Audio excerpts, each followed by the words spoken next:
Ladies and gentlemen, welcome back to the stage, Miss Ebony Wimbush, and joining her, the founder and CEO of Uncle Nearest Whiskey, Miss Fawn Weaver. This is how legends are made.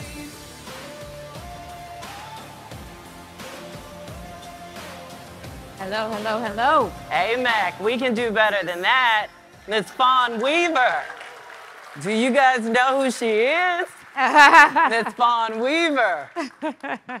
So, Fawn, welcome to the AMAC family. Thank You've you for heard having us. me. Oh, you have swivel chairs. Oh, we can swivel yeah, too. This is pretty cool.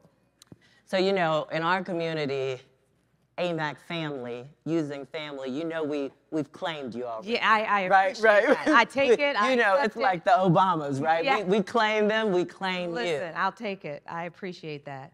I don't know if anybody in this room doesn't know who Fawn Weaver is, but I want to share a little bit about her because her story and the story that she has built, the company that she's built around Uncle Nearest is exceptional. So a few things. Serial entrepreneur, New York Times bestseller author times two. Times two. Times two. Times two. Happy Wives Club for you wives out there. Yeah. And now Lovin' Whiskey. Founder of the fastest growing whiskey brand in U.S. history, valued at more than $1 billion. That's right. I told y'all. Y'all don't know. You'll know. One of Forbes' richest self-made women, owning the best-selling Black-owned and Black-led spirits company of all times. Of all times. So we hear that, right? Yeah. And people are like, but how, right? Yeah, yeah.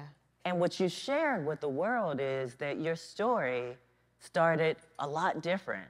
Yeah. At 15 years old, you left home. Yeah, A little while later, you dropped out of school. I did. Talk about your origin story. Yeah, right? you know what? I love my origin story more than anybody else's. I can tell you that much, because it's so unique to me, and I would not change a thing in the world. But I left home at 15. I dropped out of high school after the 10th grade. Technically, I went to the top portion of the 11th grade, but I don't know that I actually attended enough to say I went to any portion of the 11th grade. And I lived in 3 homeless shelters by the time I was 18 years old.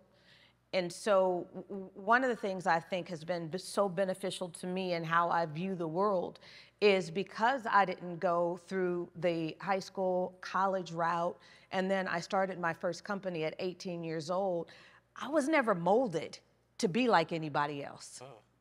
And so I think that so many people walk through life as representatives of themselves. And it's not until they get to about 70 years old and you're like, wait, what happened to that filter? Right. Well, I dropped the filter at 18. And I've been able to just live my entire life on purpose, fully intentional, and not moving with shifting winds. Wow, wow. You started your first company at 18, Mm-hmm. and you know, they've got you down as the title of serial entrepreneur. Yeah. So tell us about some of those experiences, what you learned, what you take with you today, right? So you started at 18, but today, as a founder of a $1 billion company, what are some of those same lessons that you learned then you're experiencing now? I've taken all of it with me. So my first company was a PR and special events firm. And if you've done any tracking of Uncle Nearest or me, then you will know outside of Elon Musk, when it comes to CEOs of a brand, that would be me as the most talked about person out there. And by that, I mean, if you take away Elon's negative press, I might actually surpass. But it really is, every single day, we clocked it, every single day, there are more than 5 press hits on my company or me every single day, Monday through Friday. And it has been that way for at least the last 3 years. Yes. I think Carol's in here somewhere, and who's amazing, and y'all probably know her. But one of the things she said is she's like, I feel like, you know, for the book, for Lovin' Whiskey, press is starting to to pick up where normally by now, 7 weeks out, you have, I mean, nobody's still talking about the book, but as of yesterday, it was still in the top 100 or so at Amazon. I think it's doing quite well at Hudson. I don't know if it's the #1 book, but it's got to be up there. And there's still press every single day. Well, I've run press strategy from day one. I have a PR firm that's amazing that executes my vision. But every single year around September, October, they get a plan for the next year saying, these are the things that we're talking about every month. This is the outgoing press, this is the incoming press. This is how, and a lot of times what I will have as press for the following year is not a goal we've actually hit, which means that the team knows, my leadership team knows, oh, that's being announced in August. So we got between now and August to get that done. And so the way that Uncle Nearest has been able to level the playing field when every single competitor that we go up against spends hundreds of millions of dollars on marketing a year, we obviously don't have a fraction of that, is earned media. Okay. That is the way that we've done it. And that was my very first company. And so everything that I do now, I moved forward from then. When it comes to Uncle Nearest, we're probably one of the best in the industry at events. That was my background that I carried forward. G. Garvin, who's in the ATL airport, I was his first investor. And his restaurant in Beverly Hills, or LA Beverly Hills, I headed up I literally did the business plan, raised all of the money, and then oversaw the business for the first 4 years of that business. And now I think he's down in Atlanta, has Low Country, all the rest of that stuff. But all of those experiences I've brought with me. You took a quick, I'll say a hiatus from being an entrepreneur. I did. Right? Yeah. You decided to be I think you said you wanted to experience being an employee. I did. Versus an employer. Yes. Tell me why. It didn't work out. Let me tell you why it didn't work out. It didn't work out because I decided to go into hospitality, and they realized very quickly that I'm a leader. And so I was trying to stay low on the totem pole. So this was my thought process. My thought process was my entire life I had been paying for payroll, other people's families, responsible for people's benefits. And my thought process was everybody should enjoy a time in their life where they go to sleep, rest their head on a pillow, and don't have to think about anything. Obviously, I had never been an employee to have that assumption that that is what employees do at night. And so the greatest, that really was the reasoning behind me doing it. And so that experience for me is literally directly impacted the way that I lead, because, even though I saw one of my team members in here, actually I see two of them, Damien and LeVar. So Damien, this will tell you how I lead. So I got an email from Damien one day, and it had his title as Vice President of Global, Damien, what's your title? Vice President of Global National Accounts or something like that, right? Right. And so I sent the email to my chief business officer, and I said, did we promote Damien? And she said, no, he just thought that title was better. So, but here's the thing, he was right, because the prior title limited what rooms he could go into and how he could represent us. And so, as far as I was concerned, once he had the title, we worked together on it, and I was like, so Damien, we're gonna need to actually promote you now. We need to, but then, to the right of him is LeVar, who represents us in Missouri, and he can't stop calling me boss lady, even though I am anything but. So I really do look as my leadership as working alongside my team members, even those who like to call me boss lady. I work alongside them, and that came from being an employee. Okay. Is I wanted to be the employer that I wanted when I was an employee for those 6 years. But the reason why I said it didn't work out is I wanted some low totem pole, go to sleep, don't have to think about anything, and they elevated me to general manager of the hotel. 50, I read. 50 Marriott and Hilton brands across the country. It was ridiculous. Didn't work out. So it didn't work out for me. I said, well, if I'm going to once again have all of these employees that are, then then I'm just going to own it myself. And then so that employee situation was short-lived. Short-lived. Yeah. So I want to fast forward to Uncle Nearest, because you talk about really having the honor to bring this story forward. Yeah. But as I was reading, because, you know, I'm going back to the Happy Wives Club. I'm not married, but I'm going to be a happy wife one day, right? Yeah. So there was a through line, though, right? There was a through line about you. It was your determination to bring voice to the voiceless. Yeah. That's the common between the two. Yeah. Two different types of books, two different audiences. Yeah. But what you said about the first book and the reason that you're bringing forward Uncle Nearest's story is the same. So why were you so determined to tell a story? You know, it's funny, with the first book, with Happy Wives Club, a reporter from the Los Angeles Times, she said, you know, this makes sense because you're rebellious. And I was like, it's a book about being a happily married woman. And she said, no, because the reason why I created that book, just for those who aren't familiar with it, I traveled the world. I went to 12 countries, 6 continents. I interviewed couples happily married 25 years or more to deduce the common denominator. I figured there had to be one thing that allowed people to create a happy marriage after 25 years, and I wanted to know what it was. Well, it ended up being 12 different things. But the reason why she said that is I wrote the book because at the time, Desperate Housewives was the #1 show in America. The Real Housewives of everywhere were popping up. And men were starting to look like caricatures who can't keep their thing in their pants, and women were looking like, I don't know, and so I looked at it and said, but that's not the life, the marriage that I have. It's a partnership. It's amazing. And so I said, you know what? I'm going to find 1 million women like me around the world who love their husbands, who love what they do, and all of the rest of that. And so that's where Happy Wives came from. So the LA Times reporter said, you're rebellious. And so because the entire world was describing marriage one way, you decided to do it another way.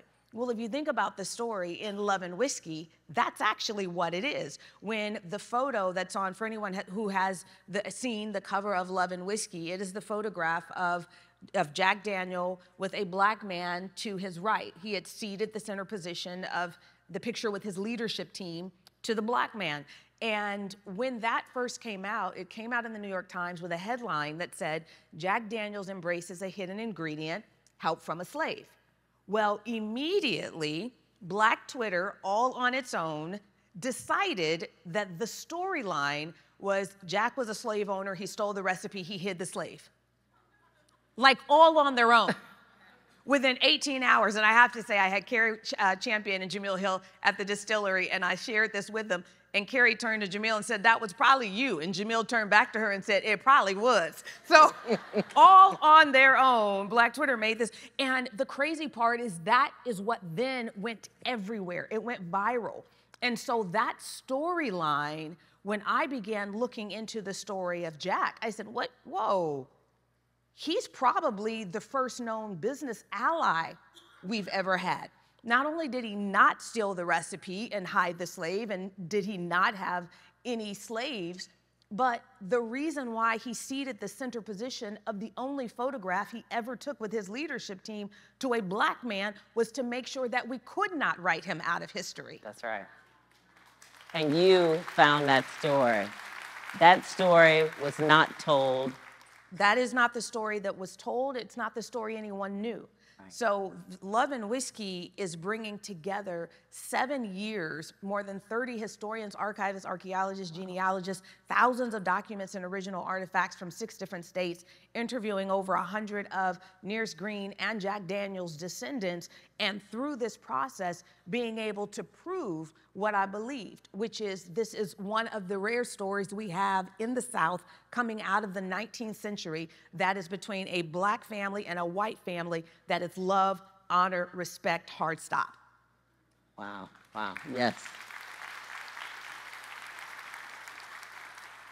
So I understand you really went to write a book. I did. So how do you become a CEO of a $1 billion company and going to Lynchburg to write a book? Yeah, well, I could tell you, It is the jump from one to the other is people look at this and go, oh, well, you had a great story, so of course it would succeed. I had a great story that intersected with a $24 billion company that wasn't really interested in me telling a portion of their story. And so most people who come out into an industry, they only have to do marketing to play offense. I had to play offense and defense. Building this company has been one of the most challenging things in one of the most challenging industries. So for all of you who sell alcohol, then you know that you are dealing with, at any given time, a handful of distributors maximum. Well, that distributor tier is the only way I can sell to you. I can't come to you directly and sell Uncle Nearest. I have to sell through a second tier. Well, that second tier, without going too much into it, the second tier was created during Prohibition when the mob ran all the alcohol. Then we get to the end of Prohibition, and all of a sudden, the politicians that were in the pockets of the mob had a brilliant idea. Let's create a tier in which the supplier cannot sell to the buyer, the end user, the consumer. Let's do that to ensure the mob is never able to run alcohol again. That was what was sold to America, right? You want to know who was in that second tier? Yeah. Billy, Bobby, Louie, Luigi, Johnny. You want to know who the second tier is today? Billy, Bobby, Louie, Luigi. And so it is not, I don't look at it as a matter of race. If I were to take two little girls, let's call them 4 years old, to a toy store when they still had toy stores, actually, they're still in FAA Swartz in LaGuardia, but if you take them into a toy store and you say, pick out the doll that you want. You can have any doll in the world. The little black girl is going to pick a black doll. The little white girl is going to pick a white doll. That's not racism, that's familiarity. So I came into an industry in which an entire second tier is not familiar with anyone who looks like me, sounds like me, and has never had to deal with a woman like me in power. But a woman like you went in, didn't accept institutional investors, and focused on black investors. Correct. Tell us why. Well, first of all, I needed to keep control. And PE and VC, no matter how much they put in, ultimately have a path to control. And so I raised the money 100% through individuals. And I call them my sixth man because they also are who helped us to get into certain national accounts and to get into country clubs and golf and all the rest of that stuff. But what in the seed series, I couldn't get anybody black to invest. I hate to break the news, but we're not great at trusting each other out the gate. Okay, so Series A, I really wanted to have more black dollars. So seed series ended up being all Jewish, one Asian. Wow. Then Series A, one black person came in, Devin Johnson, the COO of LeBron James's media company. Series B, I'm like, y'all, what is happening here? How come I keep, and so I was only pitching black investors. Okay. But the white investors were coming to me. And so I could not get any black investors in. Finally, Series C, when I knew I was going to do the Series C, I went to a group, two different black people that I knew would be able to put together groups. Okay. And I said, I'm going to give you a 2-month head start. I'm not going to tell anybody else because if I don't get more black dollars in this company, I myself will be disappointed. I wasn't even bothered by why black dollars were not willing to come into this business. That is the nature. It is the nature of it. It goes back to slavery and Jim Crow, and we could talk about that another time. But we tend to lack confidence in each other's ability to actually build a business. Yes. But what you may not know is she's building a business to give back a business. Yeah. To give back a business. Yeah. Tell them a little about that. Yeah, so it came out in the Forbes and in the Forbes article, and it's something that's it's called The Lost Chapter. For those of you who have our Black Anniversary 777 bottle, we only did 7,000 bottles of them. I know Chris is hoarding like 6 of them here in Nashville. And And they all come with a lost chapter. And in the lost chapter, what people learn is something that I never intended to share while I was alive. And the title of the lost chapter is Taking It to My Grave.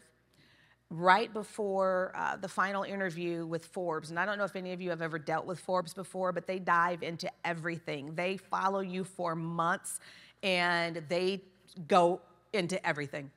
And I want to say it was the last day of the interview, right before it, the Lord said to me very clearly, I want you to tell the whole story of Uncle Nearest. And I knew exactly what he meant when he said it.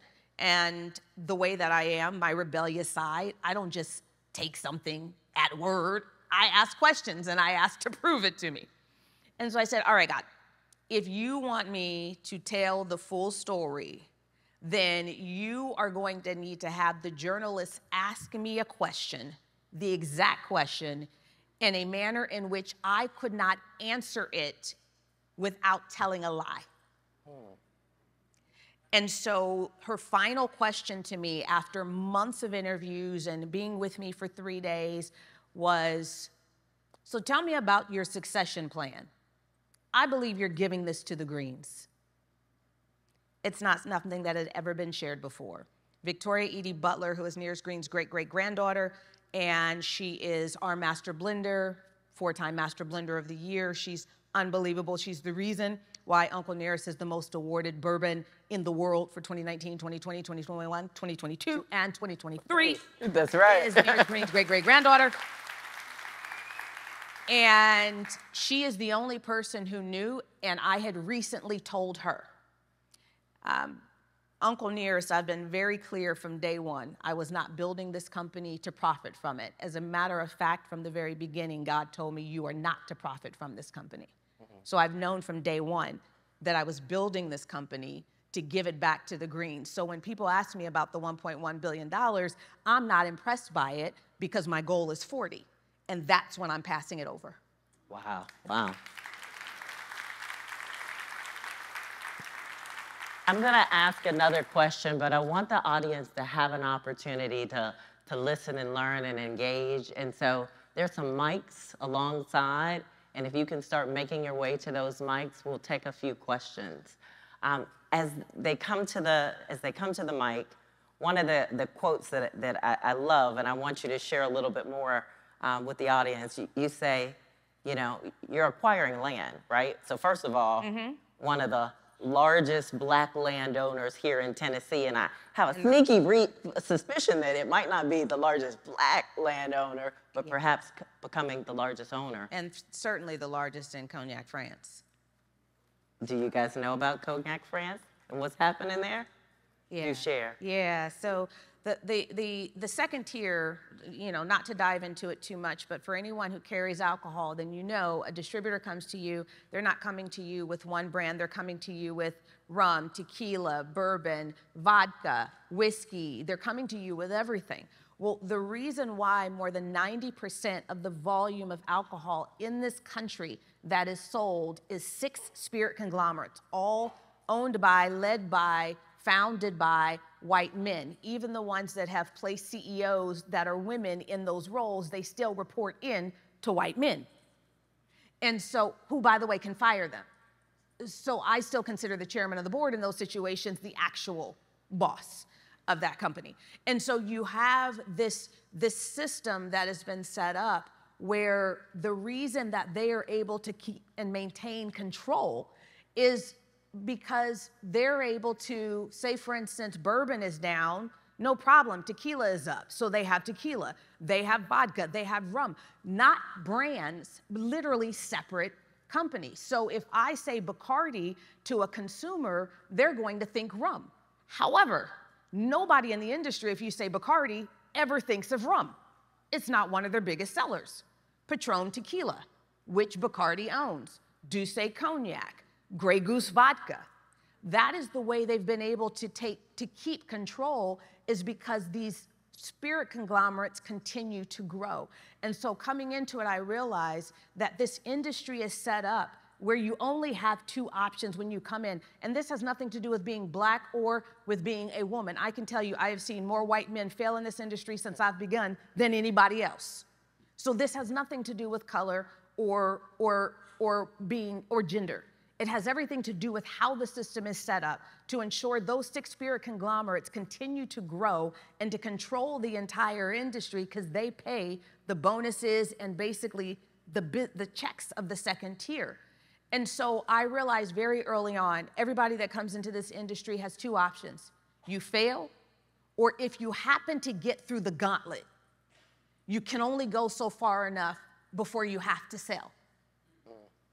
The only way to avoid that is to become one of the spirit conglomerates. And so I decided pretty early on, we would not just have Uncle Nearest. That would become an umbrella, like Bacardi. But that means we are going to have a vodka company, which for anybody keeping track with us, we acquired the first organic vodka company in America that was founded 20 years ago. We acquired that last year. That's the vodka pillar. And then cognac, 97% of cognac leaves, it's all made in Cognac, France, but 97% leaves cognac. The #1 destination, America, 56%. The second largest country that consumes cognac, China, at 19%. That's how big the gap is. 56% comes here to America. Then once it gets here, 54 to 56% is consumed by Black Americans. 19% Black Latinos, Puerto Ricans, Dominicans, everybody who grooves to the same beat that we groove to, who all consider themselves a part of the culture. 75% of the consumption of cognac in the largest consuming market in the world, Black people in America. And we have never delivered a product that is good. This isn't a knock. To go to cognac and to taste cognac, you realize that what has happened here in America is a little bit like when Oprah went to Paris and tried to buy the purse and they wouldn't give her the price because they didn't think that's what we've been getting in America up until this point. So I went to cognac and tasted the cognac there and I said, wait, why don't we have any of this in America? And you know what I was told? All of that goes to China. So for the first time, Americans are going to get the good stuff. Thank you.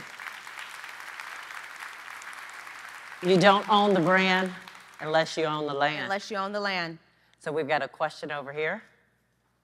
Good morning. Thank you so much for being here and sharing your story. Thank you. My name is Cheryl Mosey, and this is my first time attending. I'm a small business owner. The name of my company is called Minky Blue, and I design organizational travel and work bags.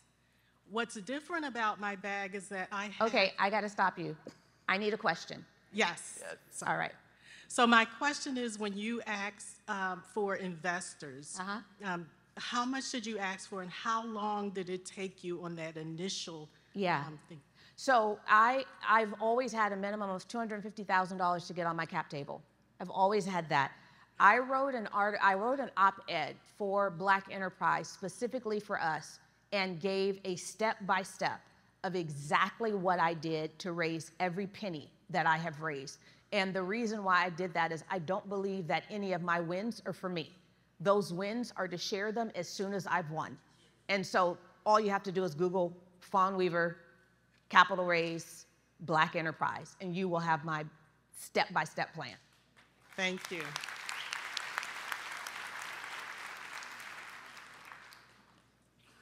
Hi, good morning. Good morning. Thank you again for sharing your story. My name is Virgilie Aliou. I wrote my question down. Beautiful. Having lived in homeless shelters at such a young age, what was the defining moment that allowed you to be strong enough to step out of that comfort zone that you were in for those 3 years? In addition, having gone through your path journey, what do you feel was your greatest milestone to achieve or hardship to overcome as an uneducated Black woman? Well, I'm educated at So don't confuse American high school and college systems with education.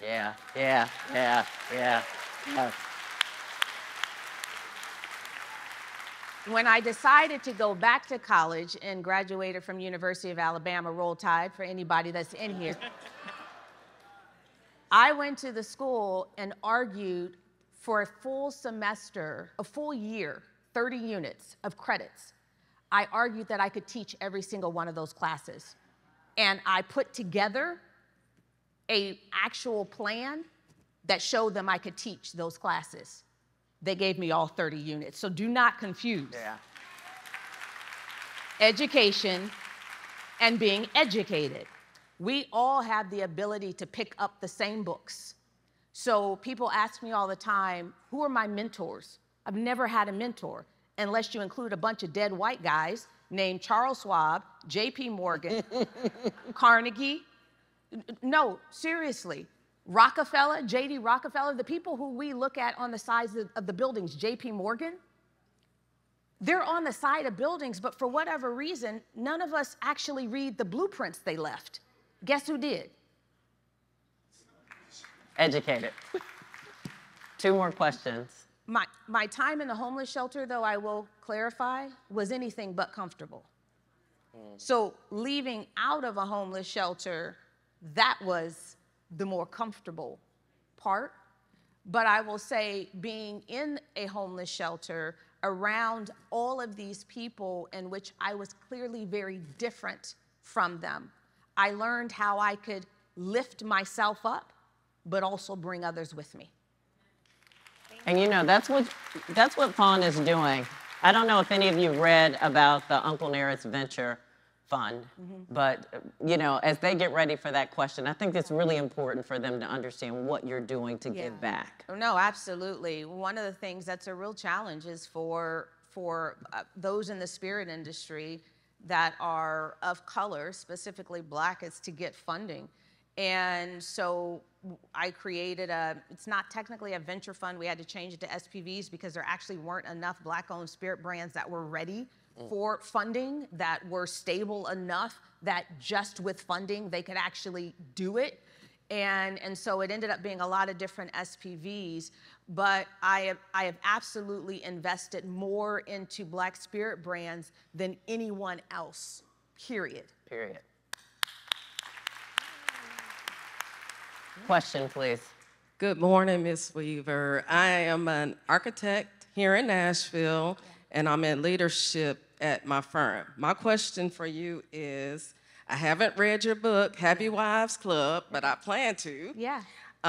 If you could give me a little spoiler alert on how you balance your personal life with running your company. Yeah, so I would suggest following me on social, on Instagram, fawn.weaver, and I suggest that because everything I know and I learn, I share it freely. I actually don't hold anything back, and so you will learn a lot about how I move and how I operate. But today is Monday, and yesterday I know originally they were wanting me to come up here and spend the night and be here for the morning, and I said, absolutely not. Sunday's the Sabbath. And my husband did nothing but sit around in our robes yesterday and drink cocktails and eat really good food. We do that every Sunday. And so we have a time of connection where phones, well, I don't even know where the phone is in the house on the Sabbath. Like, if you're trying to get in touch with me and something's wrong, call the fire department, call the police, you're not going to reach me. And so we build off the Sabbath. I have 3 assistants and a chief of staff. That's what it takes to keep my schedule, travel and otherwise together because of how much I move.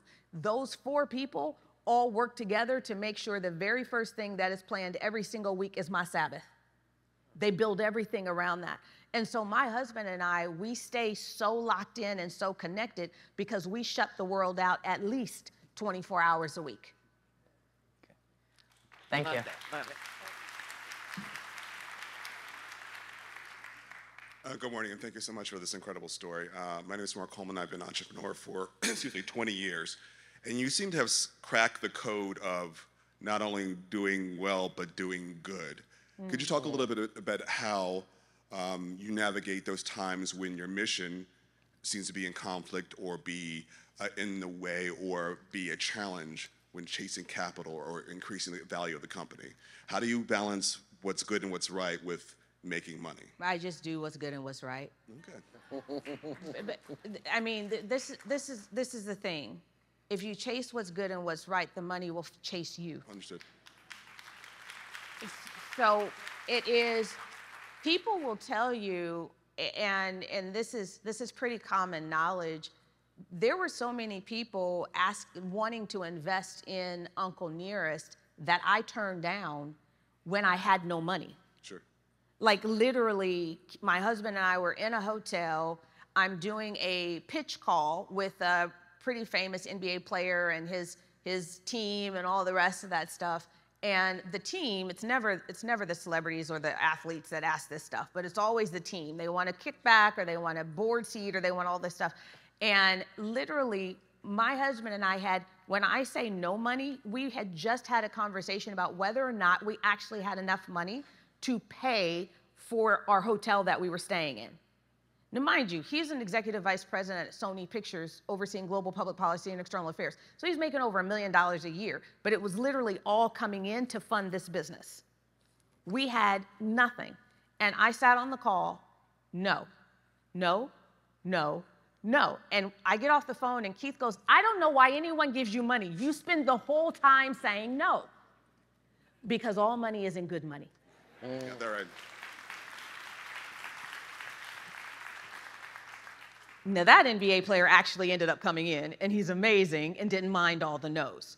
But I think if you chase purpose, if you are literally living in your purpose, the money will chase you. It doesn't mean it's going to be easy.